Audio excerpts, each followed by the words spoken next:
weewaawo bityo abakugu bye bazudde n'embeera bw'etyo bw'eri mu Uganda ku kirwadde ekya ssukaali. Mu bitundu ebya Sabina Zone Kaleerwe wano kumpi n'ekibuga Kampala weewali asoma omusomo gw'obusawo afuuka omusawo wano mu Uganda naye embeera erabise ng'emukaluubiridde anti azimbye ennyindo kati yeetaaga buyambi.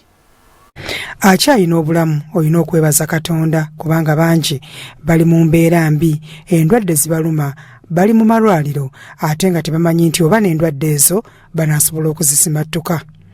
Guma Jalil wa myaka 23 mutuuze w'e Kaleerwe Sabina Zone mu ggombolola y'e Kawempe Gakabaga Akomba olw'okukwatibwa endwadde etaategeereka mu kiseera ekyo nti oba oliawo eneemuviiramu akabasa. This thing started as like a bleeding. When I was in school, I bleed twice in a day. Then immediately from there I went to a school nurse and then she gave me a medication where the bleeding stopped. Ono yali asoma busawo wabula nga byonna byayimirira era atunyumirizza engeri obulwadde buno gye bwamutandika. I thought it was flu.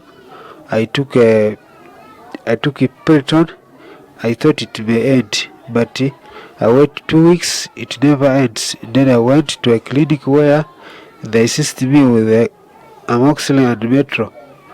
From there, it never ends. Guma agamba agezezzaako okujjanjaba obulwadde buno kyenkana mu buli malwaliro nga n'emulaga atuuseeyo naye nga tewali kikyuka. I try all in vain they told me to do testings for CT scan, for X-ray, then for abdominal scan, and these things took me, they took a lot of money, and yet I don't have money.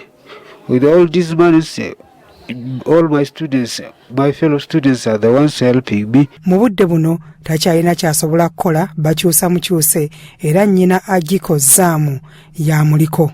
I don't have money for operation, and then they told me within this week I'm going to get what? They are going to operate me. So I'm with my mom. As of now, even she was here with me. We slept with her, and she went there due to they were chased away due to the rent fee.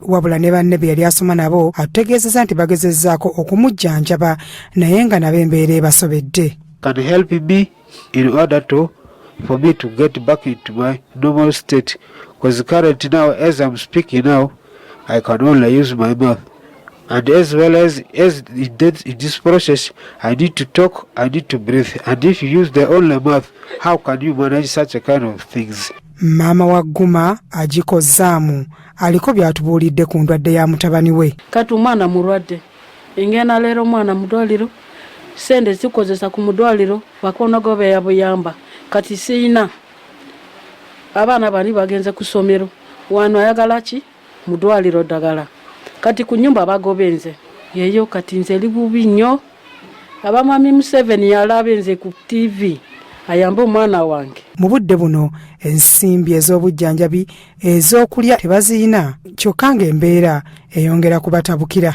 Tukona tuwera waka badi yani yasomako kusoma badi yasomera eri kati yakomawo ngiri gy'abeera mulwadde ku corona paka kati tuyina naye narendo wino nagendo wino naronda mmere ngendo wino naronda mmere abana ronda box naronda chupa baguze sobola gula mereze kati bakona gaba basindika ngula mere yatagiza yalia.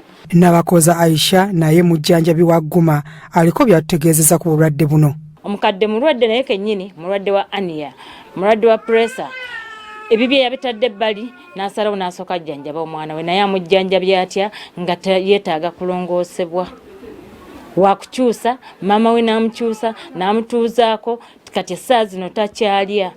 Akoowodde abalina obuyambi yonna gye bali okusobola okutaasa omuntu waabwe asobola okufuna obujjanjabi. Mbegayiridde muyambe omwana ono muyambe ne maama we mulabe okulaba nga kyetagisa mukole okulaba nga kisoboka kuba bamutwala emulago bagamba ffe tetusobola muwa kitanda era kiba kyetagisa ssente emulago buli kimu kya ssente mugende ne bawandiika eddagala mbw ate mugende muggyeko mugende mugule eddagala ebweru naye nga bo balaba banaku baavu tebalina kye balina n'ate babasindika kgenda kwegamba weebuuza Uganda ki kye tulimu. Byola Gabriel, Crossout TV, Omunnyo.